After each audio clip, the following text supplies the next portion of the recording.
everyone! If you're struggling with bad pitch and with being able to sing on key, I'm here to tell you that bad pitch is not the problem. It's a symptom.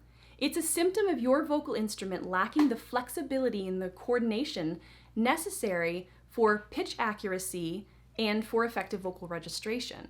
And if you're attempting to directly address the symptom, the bad pitch, without addressing the root cause first, you are probably going to end up pretty frustrated. It's putting the cart before the horse.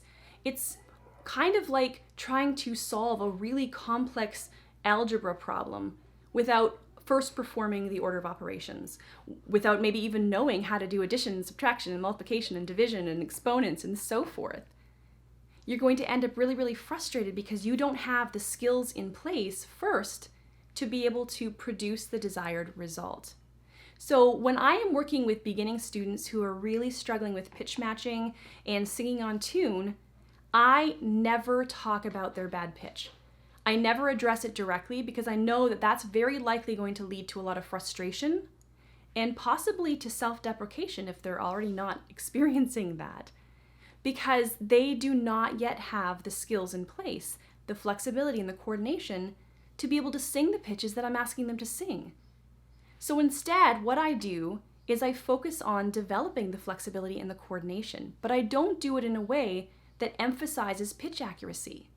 Instead, I might have them do something like sirens that have their voices moving very flexibly between the different registers, all the different parts of their ranges.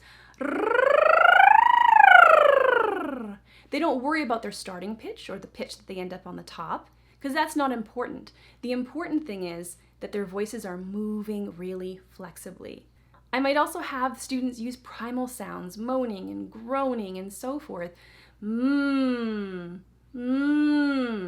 naturally inflect our voices, and oftentimes when we think about singing, we start to kind of work harder and we start to develop a rigidity and inflexibility in our instruments. So if instead we just kind of allow our voices to naturally inflect, oftentimes what will happen is we will find that flexibility, that functional freedom in our instruments. I also like to use things like expressive speech and energized expressions and things like whooping. Woohoo! Oftentimes, speakers can access the higher parts of their ranges when they're whooping, for example, and they're not thinking about singing. They're not thinking about trying to match pitch. And then over time, what happens inevitably when I'm working with these singers is that once they start to develop that flexibility and that functional freedom, their intonation starts to improve. They start being able to match the pitches that I'm playing for them on the piano. They start being able to sing more and more in tune because we've addressed the root cause instead of trying to address the symptoms.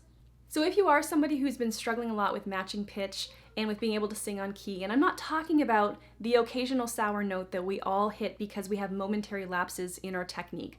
I am talking about chronically poor pitch, chronically poor intonation. If that's you, I would encourage you to not think too much about matching those pitches right now. Instead, get your voice moving with more flexibility and more coordination, and the good intonation will come. It will follow. But get your voice moving more flexibly first, and I think you'll find that you'll be happier with the results in the end, and it will actually take you less time to reach your goals.